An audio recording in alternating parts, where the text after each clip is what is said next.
Assalomu alaykum. Bugun sizlarga Prodon kompaniyasidan yer ostidan suv tortish uchun mo'ljallangan nasoslarni taqdim etamiz. Ular qishloq xo'jaligi, sanoat sohalarida va quduqdan suv tortishda keng qo'llanadi. Bu nasoslarimiz 6 metr chuqurlikdan tortib 30 metr balandlikka chiqarib bera oladi. Minus havoda ham normalni ishlab bera oladi. 110 voltdan 260 voltgacha kuchlanishda normalni ishlab bera oladi. Mana shu nasos 1,5 kubdan 5 kubgacha maksimum suv chiqarib bera oladi. Temperatura va bosimni ko'rsatib bera oladi. Bundan tashqari bosimni nazorat qilish funksiyasi ham mavjud.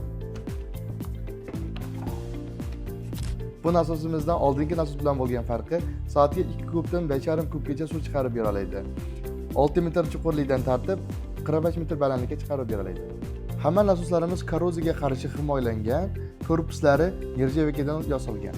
Shu bilan birga har bir nasoslarimiz kafolatlangan.